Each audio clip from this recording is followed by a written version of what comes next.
Can personality be changed? The short answer is yes. Many people believe that personality cannot be changed. A leopard doesn't change its spots, they say. Well, I simply don't believe that.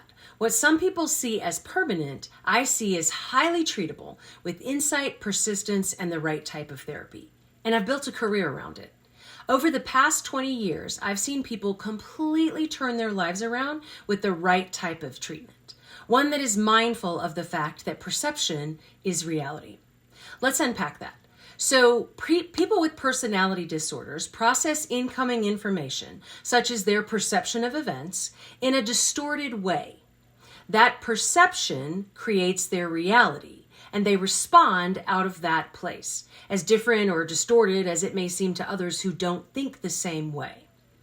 As a result, they often feel misunderstood or mislabeled, which only adds to their disappointment and despair, often then reinforcing negative thoughts they already have about themselves. It's kind of a vicious cycle.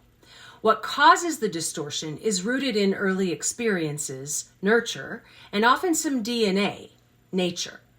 That means that just like we can inherit things like eye color, mannerisms, predisposition for high cholesterol from our family gene pool, we can also inherit information processing methods.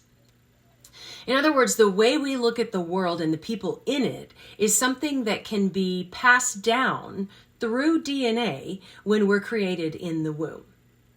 Our subsequent experiences then add to or detract from the propensities in our DNA.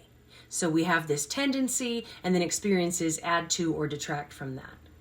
So how do you change something like that? Well, changing your thoughts will literally change your life. Changing your information processing involves several steps. First of all, you have to acknowledge that you're the common denominator in all of your personal problems, arguments, failed relationships, etc. You have to admit that, in other words, what you're doing isn't working and you're ready to find a different way.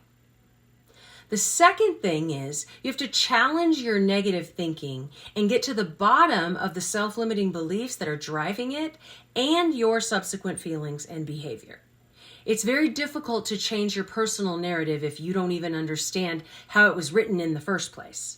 If you struggle with negative thoughts, sidebar, I do have a $7 course that can help you learn how to overcome those, and then you can get to the self-limiting beliefs from there and really change your whole outlook. Number 3, consider how you'd like to respond to difficult situations and then visualize yourself doing just that. Then practice, practice, practice.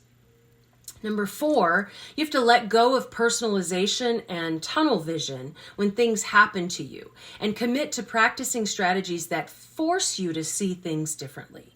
You want to get really good at asking yourself if there's an alternative explanation of events or a different way you might process what you just saw or heard.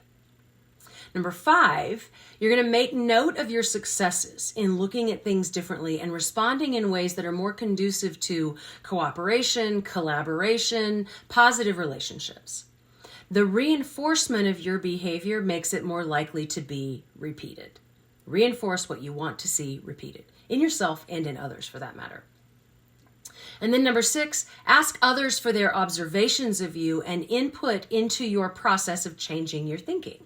Seek to understand where they're coming from and remain non-defensive, recognizing that what they're saying isn't gospel, but one person's opinion that you can mull over and see if you want to incorporate.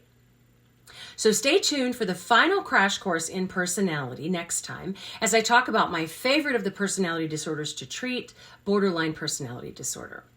And if you want help navigating difficult personalities in relationships, whether it's yours or someone else's, I'd love for you to check out my new book. Simply search Fix Your Freaking Marriage on Amazon and check out the chapters toward the end of the book on dealing with difficult personalities. See you next time.